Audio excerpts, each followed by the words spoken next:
Hi, welcome to Left Foot Media. My name is Brendan Malone. Well, as you can tell, I'm still not back in my home studio, so please bear with me. The lighting and the audio are not going to be up to their usual high standard.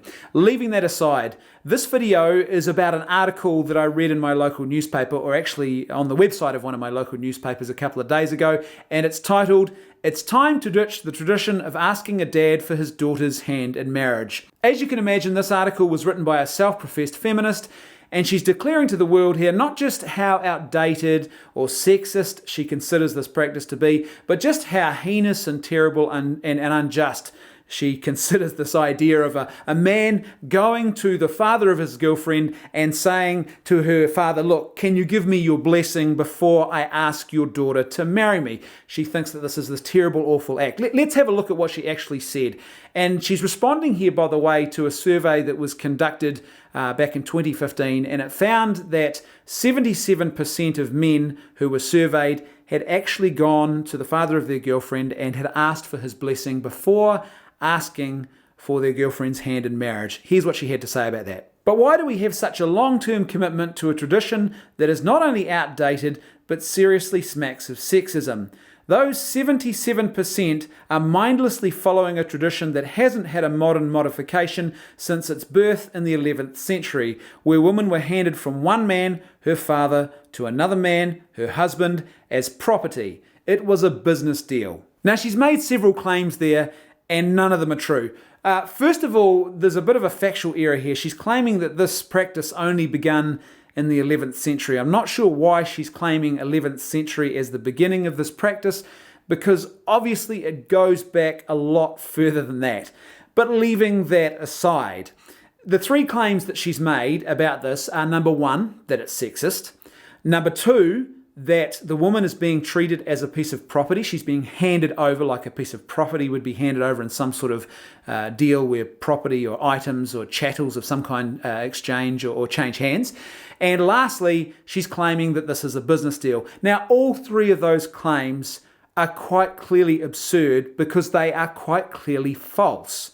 So, first of all, it's not sexism to go to the father of your girlfriend and ask for his blessing before you ask your girlfriend to marry you. In actual fact, it's the exact opposite. It actually shows a profound respect for this girl that you love. It's a profound act of saying, look, I care about you enough to actually go and seek out the blessing of your family. I'm really asking your family to say that I am worthy enough to actually get on my knee before you, on one knee, and ask for your hand in marriage. It's actually quite a profound sign of respect for the woman. It's not at all a sexist, disrespectful kind of act.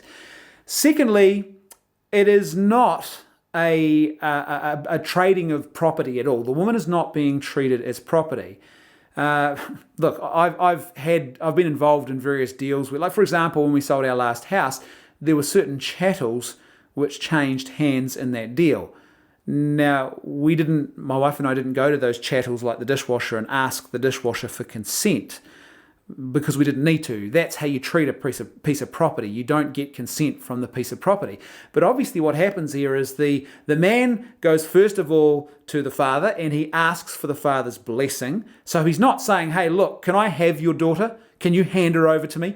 This is not like that scene from the Blues Brothers, at that table in that fine restaurant. "How much for your daughter? I want to buy your daughter." This is not what's going on here. He's asking for the blessing of the father, and he's asking for the father to say, "Yeah, I'm all good with you asking my daughter for her hand in marriage." And then before the marriage even takes place, he then goes back to the daughter, to the girlfriend, and he asks for her consent. And if she doesn't consent, there's no marriage. So she's clearly not being treated like a piece of property. It's not simply one man handing another man a piece of property. That's not at all what's going on here. And lastly, she claims that it's a business deal. Now, obviously, this is absurdly false because there is no money changing hands here at all. Again, the prospective groom-to-be doesn't turn up and say, "I want to buy your daughter. How much for your daughter?" That's not how this happens at all. In fact, the father is usually the one who ends up shelling out a lot more money to help pay for the wedding in a lot of situations. But this is not a business deal. The woman is not being sold. Instead, what's happening here is The groom or the groom-to-be is approaching the family through the father, and he is asking for their blessing to then go to the next stage of the relationship. And the next stage is where he approaches his girlfriend and he says, "Will you marry me? Will you do me the honor of becoming my wife?" What a profoundly respectful kind of thing. So he's showing respect not just to his girlfriend, but also to her family, because the reality is that when you get married, you marry into the family. Both spouses are marrying into each other's families. So this is actually a profoundly important and very respectful tradition. Now, here's the thing.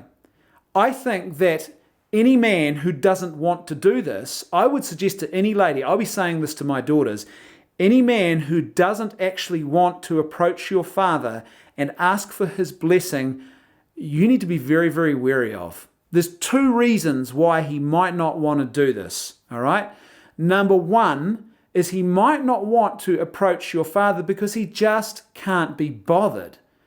Now, that's not the kind of guy that you want to commit yourself to for the rest of your life and exclusively through a marriage vow. You don't want to get on an altar and publicly pledge yourself exclusively to a man who can't even be bothered doing something as straightforward as going to your father and asking for his blessing before he asks you to marry him. That kind of guy is a guy that you got to be wary of, because quite conceivably that kind of bloke is really going to struggle when the rubber hits the road in your marriage. Once the infatuation in the relationship starts to wear off, and the real work of marriage and commitment and exclusivity and lifelong commitment to a person really begins, how's he going to cope with that if he can't cope with the idea of taking the basic kind of effort of going and approaching someone's father and asking for their blessing? How's he going to cope with the reality of children and everything that entails? How's he going to cope when difficulties arise in your marriage, or when you both begin to grow through different stages and obviously that extra level of commitment is required? If he's not willing to do the basic things for you now, there's a fairly high chance that he's not developed a habit of self-giving in his life. And so when the rubber really hits the road, when the tough times actually come, he's more likely, it may not work out this way, he might actually find himself and really commit himself to you, but there's a pretty good chance that he'll just bail because it's a lot easier to do that. Now, the other reason why I'd be really cautious about any man who doesn't actually want to go and seek out the blessing of his girlfriend's father before he asks for her hand in marriage is because, and I'll be really stressing this one with my daughters, is maybe he doesn't want to do this because he is suspicious that he's going to be found out. Perhaps he knows instinctively that he's a man who doesn't have a particularly good character. And he is worried that if he goes and presents himself before your father, where there is no romantic infatuation, no romantic entanglement to perhaps colour his judgment call that he's going to make about this man, that perhaps he's going to be found out, he's going to be seen for what he really is. So he'd much rather not do that, because it's easier to actually continue a con game with you while he's got you romantically infatuated, he has grabbed you by the heartstrings, than it is to actually appear before your father where, there are no heartstrings involved, and the father is going to take that little bit more critical look and cast a more discerning eye over this young man and make a much better, perhaps, judgment about his character. Now, in saying that, not every dad is going to be good at this and they're not going to get it right. And it's not easy. I mean, I've done this. It's not easy. I totally understand. To actually approach the father of your girlfriend and ask for his blessing is a pretty difficult thing to do, and it can be pretty daunting. But I think it shows a lot about your character and your commitment to this woman if you are willing to do that. Now, obviously, it's not possible in every single situation. There's going to be some situations where you might have a dysfunctional or broken family where it really is not appropriate to go and seek out that blessing from the father for whatever reason. Or it might be that the father has passed on. There are legitimate reasons why this might not happen. But as a tradition, this is a really important one, I think, and one that I think is really worthwhile of maintaining. And as I said, it's not a property deal, it's not sexist, it's not a business arrangement. It's actually about asking for a blessing. Now, the author of this article, in true sort of Marxist feminist style, when they are confronted by the clear logical flaws in their position or the clear factual errors in the proposition they're trying to make, they just try and brush them aside without actually having to even answer for why they are wrong. Here's what she does in the article. But as each of my female friends, each powerful cheerleaders of equality, have got engaged, they've confessed that they were happy that their partners had followed this tradition.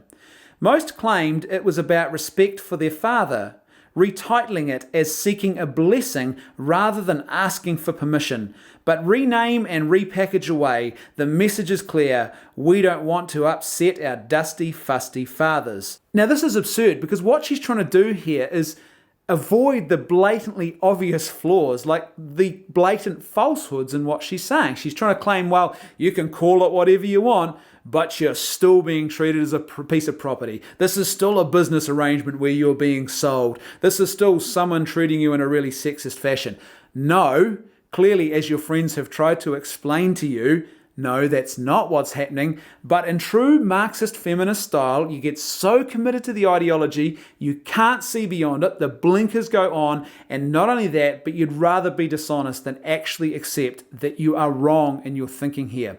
As I said, this tradition I think really matters a lot, and I think more and more about this lately because of the fact that I am the father of daughters. And my hope is that the men who desire to one day marry my girls will actually make the effort to come and seek me out first and ask for my blessing. Because as their dad, I would actually like the chance just to make sure that this guy, who they are going to commit themselves to exclusively for the rest of their lives, really is a man of character. A man who has the basics in place and is ready to begin this journey, and who is not going to destroy the lives of my daughters or any children they might have together in the process. You see, I think this is a really fundamental and important tradition. And ladies, if you're watching this, any man who doesn't want to follow this tradition, for those two reasons I've already mentioned, I'd be very, very wary, and I'd be sussing out exactly what is going on here. As per usual, I'd love to hear your thoughts though, so please let me know in the comment section below. What do you think? Do you agree? Do you disagree? If you like the content I'm producing and you'd like to see more of it, then please support me on Patreon. There is a link in the description below, and there is a link on screen now. Thanks for watching. See you next time on Left Foot Media.